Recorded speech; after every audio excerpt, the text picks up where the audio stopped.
Grüß Gott und willkommen in Frankenmuth.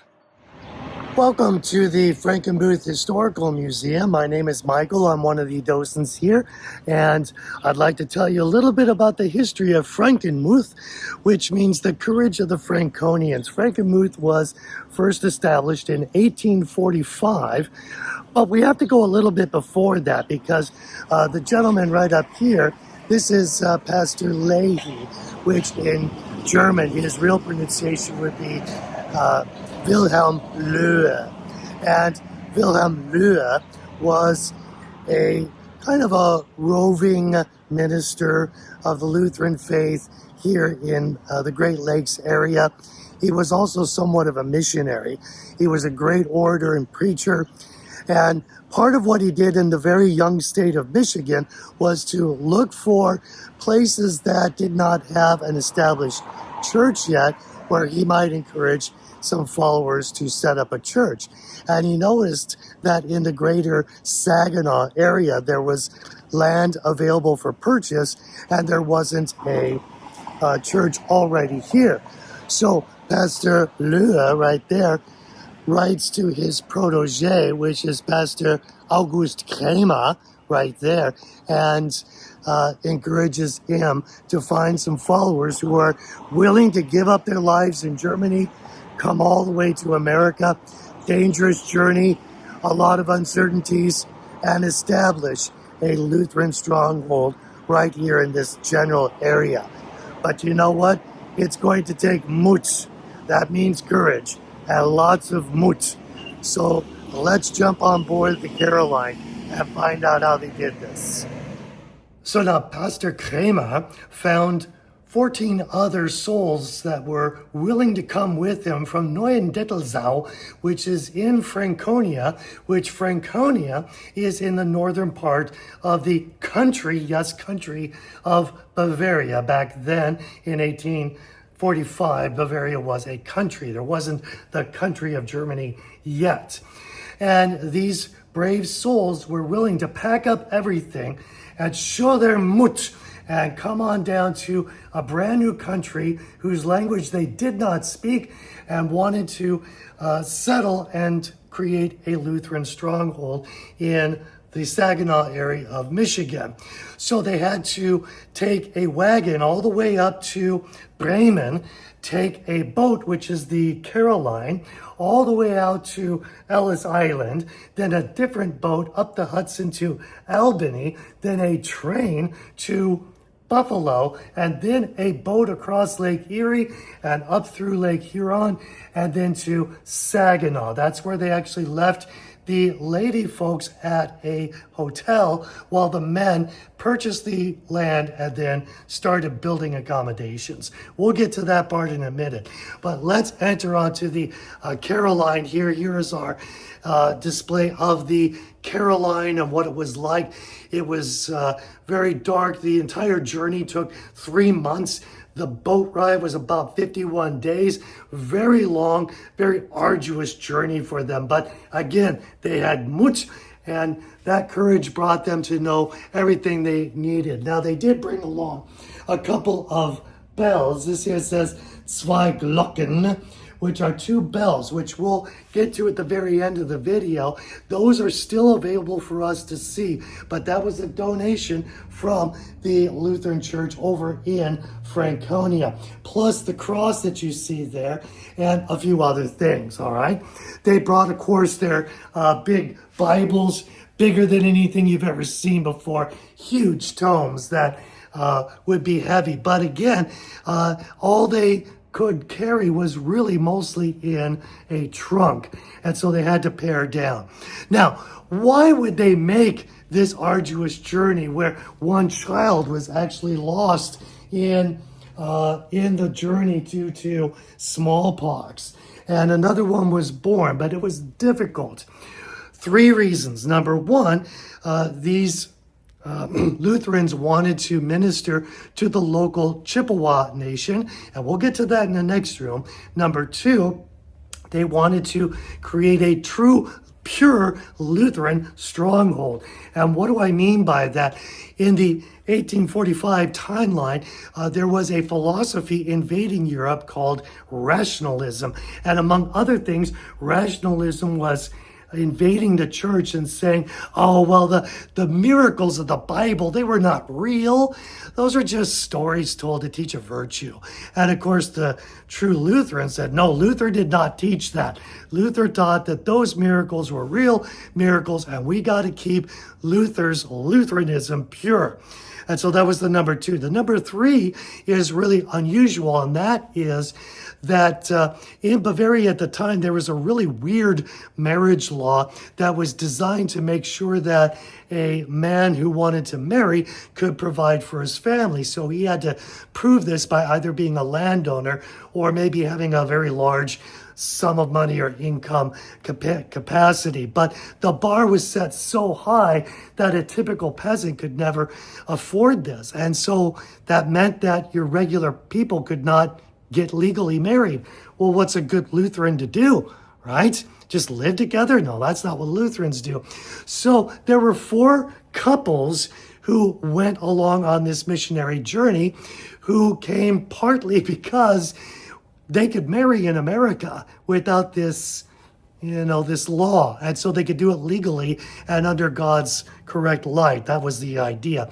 So, as fact, as soon as they got on board the boat, they had the ship captain marry them. One last story. So this is, again, Pastor Kramer right over here. And he met this hot young lady here. That's Dorothea.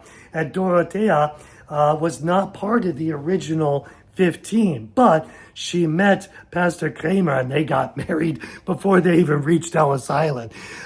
And she actually had a son out of wedlock. So that was probably because of this weird law. But that's what happened. Now, let's make it into Frankenmuth, shall we? Okay, so we've made it to Saginaw. We've dropped the lady folk off at a hotel so that the men could purchase the land and start to prepare for the arrival of the ladies. And as you see, it's all forested everywhere. Michigan was a very forested state when it was a young state, and it's still a very young state at this time. It's, I think, less than 10 years old.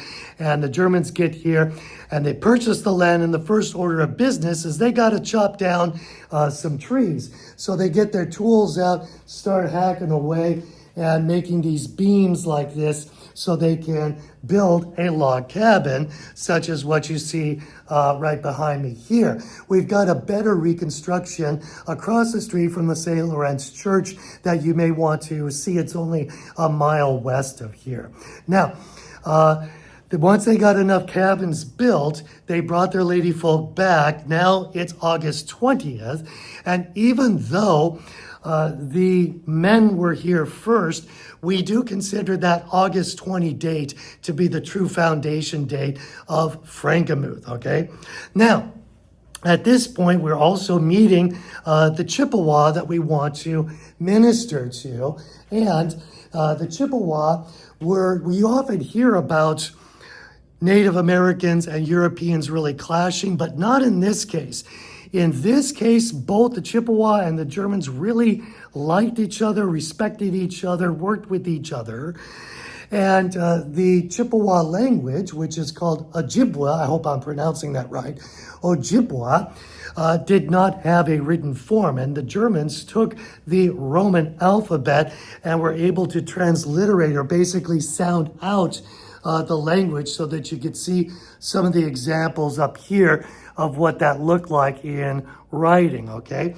And I did find out one, you could see this one over here is basically where we get Michigan from. So that's, now we know as Michigan. So they learned each other's language. The Chippewa learned German. The Germans learned Ojibwa. The Germans even eventually translated the entire Bible into Ojibwa, which is a major amount of effort. That's pretty incredible when you think about that. They taught the Chippewa children to read and write. Later, when they just realized, well, we are in Michigan and we really should learn English, both groups learned English. And I'm told that these local Chippewa turned out to be the only Chippewa in the entire Chippewa nation that were trilingual. So English, German, and Ojibwa. Now, the Chippewa were open to the gospel message, and these 15, well now 16 with Dorothea, original pilgrims did get 35 converts. And that's terrific. They were very open to the gospel message. But unfortunately, the Germans latently carried smallpox within their systems, and eventually that passed on to the Chippewa, who did not have the immunities that the Germans did, and therefore many of them died. In fact, only 2 of those original 35 survived. So, hey, it happened all over. But let's go in and see what the accommodations were, because again, you got to be mutig to live out here. It takes moot, and lots of moots. So now we're in a replica of the log cabin type of situation that they lived in at first. Now, it's pretty crude, as you see. This is not luxury accommodations. We have simple tables and chairs, a stove that was probably purchased from Saginaw. We have some items that were brought over from Germany, such as a cradle and a chest. And then sometimes you would make furniture or whatever you had to out of the local materials. This is an example of a log that's hollowed out, and then we put a leather strap over it that covered this door, and it became a makeshift closet. Definitely not luxury accommodations, but this was their home, it was their church, it was their hospital, it was their school, it was everything for them. The Chippewa youth would actually sleep up in the rafters up there and then come down here for their lessons. Now, the Germans did bring some of their tools along, and we've got some of those. There were iron axes, but the Germans did find out that Americans had a much better quality axe that was made out of steel. And it worked so much better that they quickly adopted the American method and the American tools. And so they were not so stuck with their German stuff that they wouldn't give it up for something better. So again, this was their accommodation for a number of years, and eventually they got a sawmill up, and we'll get to that in just a minute. But again, dirt floor, log cabin, difficult winters, hot summers. It takes moots, and lots of moots. Even the kids of the day had to carry buckets of water on a yoke like this. Can you imagine doing this several times a day? And rain, shine, snow, hot summers. This was your chore until they could get a true well dug. But this was the moot that you need to live in Frankenmuth. Now, unsurprisingly, one of the first priorities was to clear the land, to make room for settlements, for homes and other buildings that were needed, and also to clear land to make room for crops. And what were some of the first crops they were wanting to have installed? Well, of course, that would be hops and barley, if you know what I mean. But we've got a display about the beer industry in a couple more rooms, so we'll get to that in a little bit. In the meantime, back in the day, there wasn't the thought about conservation like there is today, so it was a lot of clear cutting, but that's what we did all across the country with tools like you see over here, the crosscut saw, and we would float these logs down the Cass River, which eventually clogged up the river and made it a very difficult river to navigate with all the logs in there. Plus, this river was prone to flooding. It was a difficult time. It takes moots and lots of moots. So we had the tools that were available, but as you notice in the display, you'll see that the wood is now quite a bit smoother than the wood that was used on the log cabin there, which is a lot rougher. And Now we're starting to make wood that's a lot better, and we can actually make things like this nice building here, okay? And it didn't take too long with a lot of work that Frankenmuth started looking like this. So this was a sketch of Frankenmuth from 1865. So 20 years after the first settlement, this is what it started to look like, regular looking buildings. And now we've got cows and horses, and we're really starting to build a community. The logging lasted for several decades, but eventually they overcut and they really used up the forest too much. But we had cleared some land so that we could start to plant some crops. One of the first crops was a type of a type of wheat that makes for a very soft flour. And now that flour is still being produced today at the Star of the West Mill, which is just up the road. And it is such a valued pastry flour that even today we sell that flour to Duncan Hines and Pillsbury and Pepperidge Farm and Sara Lee and General Mills and even McDonald's, who uses it in their apple pies. We even start to use that flour in a traditional German treat called Springerle. And if you look at the back of the display, you'll see some molds for Springerle. Springerle are Christmas cookies that have anise in them, so they taste a bit like licorice, and they're definitely a Christmas treat. Then Americans had the idea to put those molds onto a rolling pin so that it'd be easier to roll it out and get that form down. So now that we are getting sawn lumber, we can make things like this hotel and this boarding house and this union house and this blacksmith shop. In fact, we've got a bellow from one of our blacksmith shops, and you haven't seen that much wind since you've been to Washington, D.C. But it takes much to make a village like Frankenmuth. And now we are in what is often the heart of a community, the general store. This is where you got all of your goods. It was the Amazon or the Walmart of the day, and you would find all your goods here. And if you couldn't find it here, you could probably order it and they would ship it to you. So we would get things like this washing machine or this cobbler's bench and so forth. Or you can go up here and see we've got a little spinning wheel.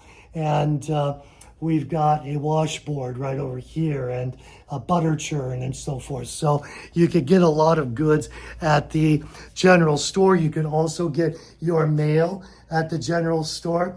And you could play some checkers at the Cracker Barrel and get your general gossip there, your news and everything else. It was the center of a typical town back in the day. And one of the main stores here was called Hübinger's, and we have what that looked like back in the day on this display, and you can see here.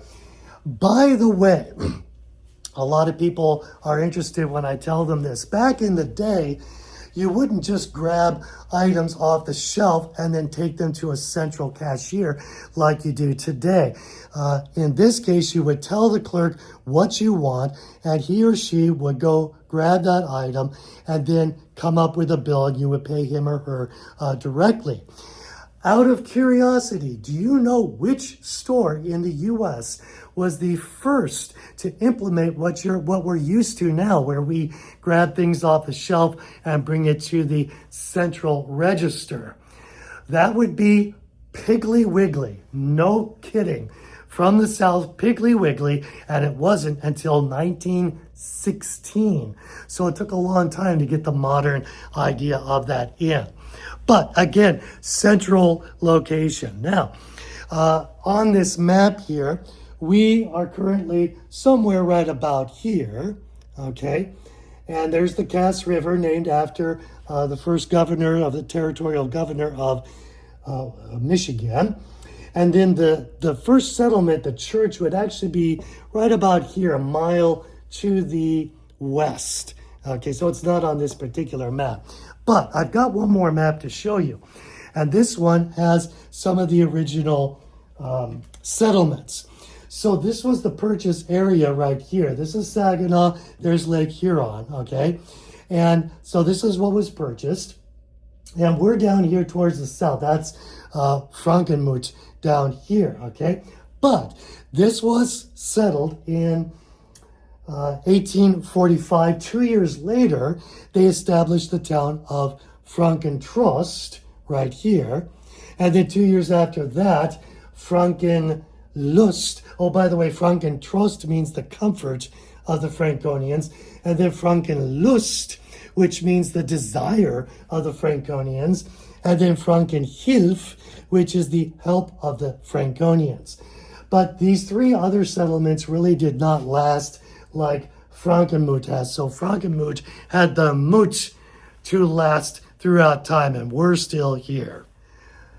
As we said, Frankenmuth was originally established as a German Lutheran stronghold.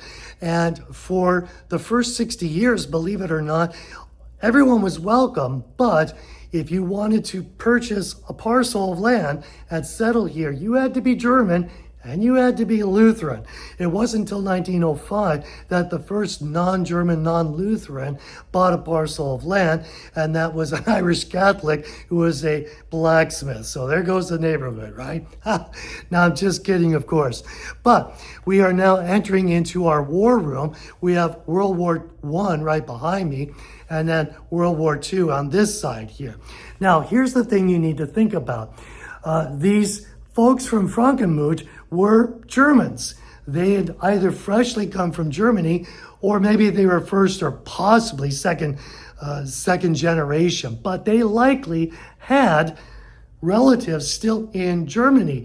And now it's 1917, and Uncle Sam says, hey, we need you to go fight in Germany. Well, that's like fighting their own families.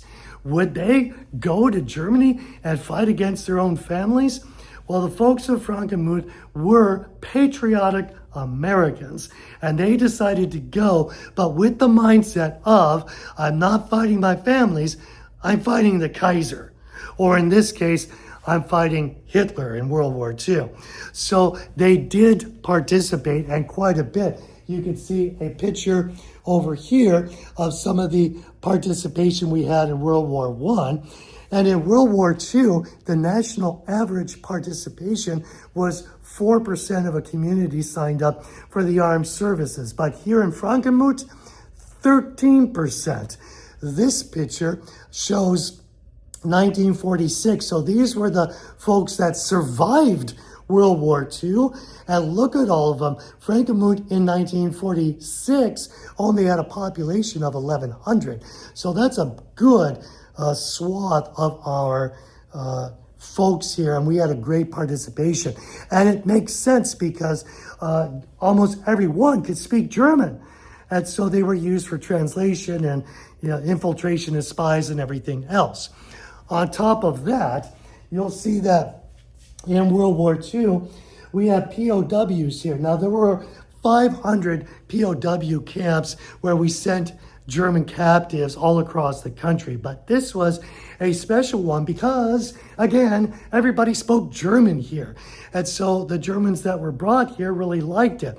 After all, our soldiers who went to fight Hitler had to leave a farm. So these POWs basically took over and did the farm duties, and our locals could explain in German what they needed to do. And they liked it so much that many of them ended up staying. Now, before we leave the room, other contributions to the war. Just up the road, you can get there in less than a minute's walk, is the Frankenmuth woolen mill. And this was a knitting machine from the mill. And they had actually knitted 66,000 pairs of wool socks for our boys in World War I, which helped a lot to fight against trench foot. And in World War II, we had the Universal Engineering Company here in Frankenmuth, and they created bushings that were then used to sent to Detroit where they were used in this particular plane. So in this plane, a little bit of Frankenmuth is somewhere down in the engine.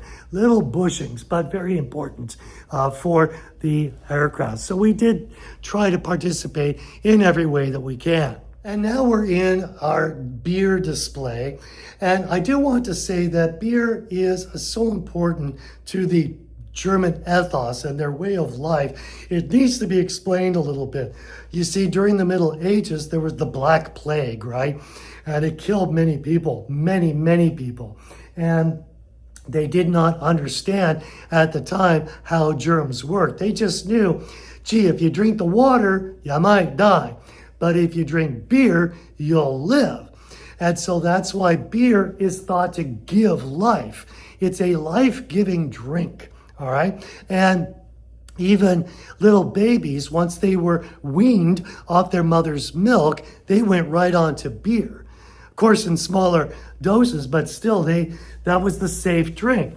Now, this display talks about the oldest law in the world that is still in effect and enforced to this day. And it's called the Reinheitsgebot of 1516. Again, from Bavaria in Germany. This law basically says that beer can only be made out of clean water, barley, hops, and yeast, and nothing more. None of this orange peel business and so forth that Americans do. So that was why it's so ingrained, get it, ingrained, it's a pun, okay, in the culture. Now here's a fun one in a typical German wedding. You might remember the Bible story of Jesus turning the water to wine. And in that story, they had a wine steward. It was the wine steward's job to make sure that the wine was good enough to drink and that everyone had plenty to drink, that their cups were full, as we like to say in Christianese, right?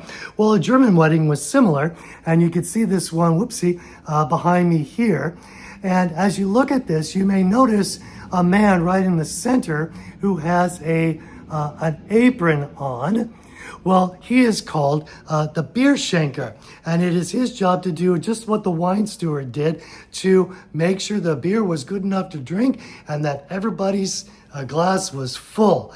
And if you had a German wedding, you wouldn't hire a DJ, you would hire a beer schenker or two or three. It was a status symbol because that meant you had some more means.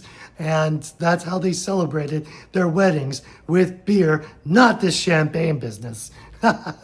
There you go. Now, I'm not going to go through all of our breweries, as this traces the progression of breweries through our history, but I will stop on this first one just to show the date up there is 1857. Do you see it way up there? 1857. Well, it's hard to see that.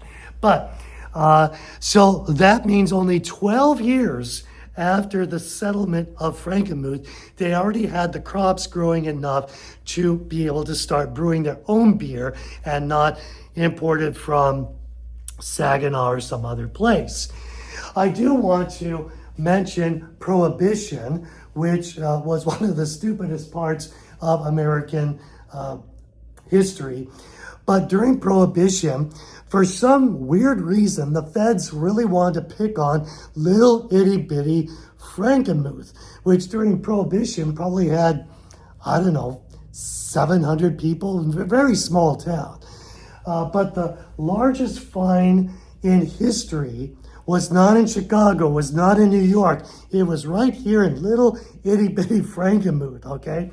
And Hermann Fischer, who owned Fischer's Restaurant, which we'll get in the next room, which today is the Bavarian Inn, he and Wilhelm Zender,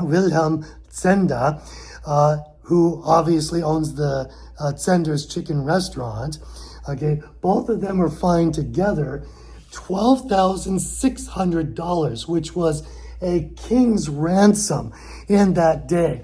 And they also had to destroy their beautiful bars with an axe. And so who would survive that? It takes much. and lots of moods to come back from that. But both gentlemen somehow bounced back.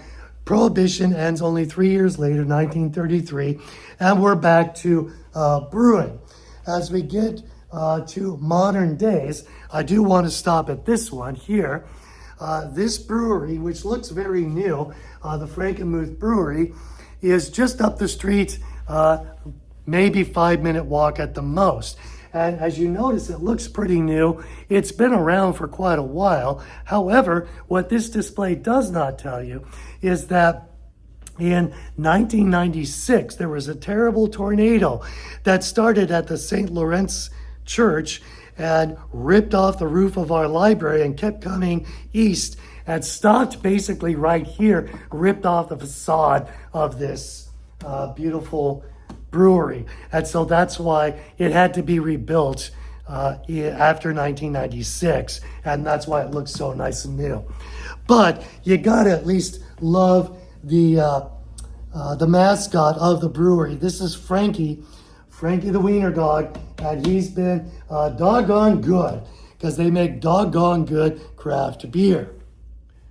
So now we come to the rebirth of Frankenmuth. Before 1960, Frankenmuth looked like any other Michigan town. It did not look like a little Bavaria. By the way, the mural behind me is true Bavaria in Germany. That's not what Frankenmuth looks like, but that was the vision that we wanted to use as a template to recreate the town. This is really due to one man in particular right here, Tiny Zender. Yes, well, the Zender family. He was the son of William Zender from the Prohibition fine. And Tiny Zender here had the opportunity to buy Fisher's restaurant in 1958. And he bought the restaurant, and that's terrific. But then by 1960, he had the idea of, let's have this get a totally different look. And that's what he did. He built it to look like this. And now, of course, you could pass it, but this is what it looks like somewhat now, although it's been expanded, the Bavarian Inn. And we start looking a lot more Bavarian. But Tiny had a lot of influence in town. And so he convinced a lot of other business owners to follow suit and retool, make it look Bavarian. We now have our town hall, our fire department, McDonald's. We have a lot of buildings that have that Bavarian look. And that's what this display is right here. Some of the architectural features like the balconies and the gingerbread and the white and blue. In Germany or in Bavaria, it's not blue and white, it's white and blue. True story. And it was Tiny Zender's idea to install the Glockenspiel, which plays the story of the Pied Piper. Small little thing, the Pied Piper story is actually not a Bavarian story. That's from northern Germany. But he could have chosen a different one, maybe Hansel and Gretel, but he liked this one. So that's what's playing now if you ever go down there. Put up the Glockenspiel, which is the playing of the bells there. Again, all of that was Tiny Zender's idea.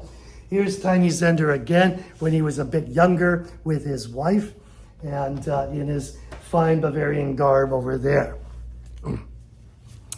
Speaking of Bavarian garb, this is a typical dirndl that the ladies would wear. The men would wear a lederhosen. And this is still to this day worn in Germany. And there is a tradition. You may notice that there is a white apron right here. And that apron has to be tied on, obviously. Well, if you tie your knot right in front of you, that means that you are a virgin. If you tie the knot on the left side, that means you are single and looking to get married. If you tie it on the right side, that means you're married. And if you tie that knot in back, that means you are widowed or waitressing, which is nearly the same thing. That's actually a true custom even today in Bavaria. Now we come to my favorite part of the museum, which is this beautiful hand-painted mural. It took 2 years to create this. And I like it because it starts off in sepia tones, and then as we get to modern times, it grows into full color. Isn't that beautiful? I say so. So let's look at a couple of things that we had already pointed out. You can see up here, we have the 4 original Frankens. Frankenmuth, that's us at the bottom. Frankentrost, Frankenlust, and Frankenhilf, all right? Over here, we've got Pastor Kramer on his horse, and the Chippewa chief, the Chippewa village, the original log cabins way up there. And then one of those log cabins would have been considered the first church, the St. Lawrence Church. Then this church here, if I could get pointed to it, that one, is the second church, which was built about 20 years after they founded the town. But then in 1880, they built this beautiful church up here, there it is, which still exists today, although it's slightly enlarged. Well, more than slightly, it's been enlarged. But that was a huge, huge Gothic-style church that was really too large for the amount of population we had in 1880. But it was their mut that they knew this was going to be filled with people. And that definitely took a lot of mut. As you look at the buildings and so forth all throughout, you'll notice, well, gee, that doesn't look very Bavarian. It's not until we get to 1960 that things start looking Bavarian. And the Oktoberfest that you see, Oktoberfest, that again, Tiny Zender's idea. And the look of the river shops here, the festivals like the Bavarian festival, that is again Tiny Zender's idea.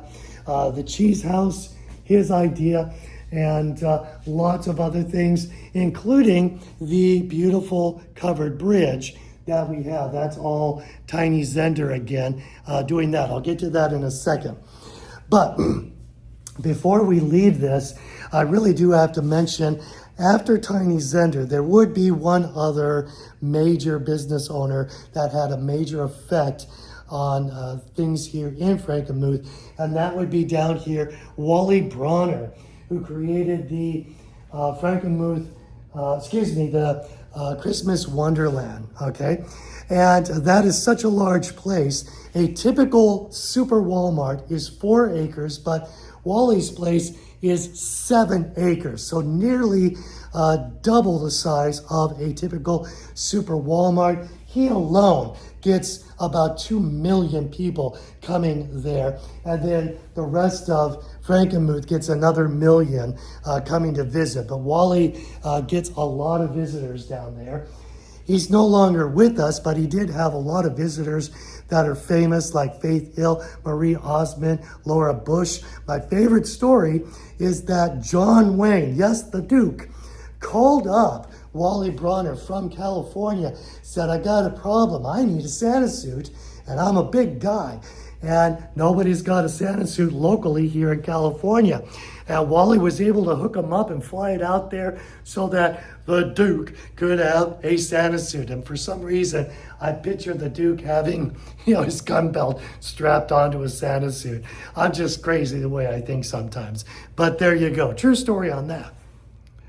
Now, another way we can thank Tiny Zender is for the beautiful Holzbrücke, which is the wooden bridge. And the reason behind that is his restaurant, the Bavarian Inn, started getting more and more customers. And so over time, they started running out of parking spots. And the only practical parking would be across the river, across the Cass River. And so he had the idea, we have to have a bridge somehow, so why not have a really good bridge? And he just fell in love with the typical covered bridge of the Vermont area and that New England style. So this is not as old as it looks. This was installed in 1980, but it was built in the traditional way with all wooden pegs to hold it, and in the style of that he even brought in an architect who was an expert of that exact type of thing. This is him over here, Milton Grayton. He was in his 70s when he came to work on this project. It was built all on dry land. If you know where the peacocks are located now, that's the area where this is built.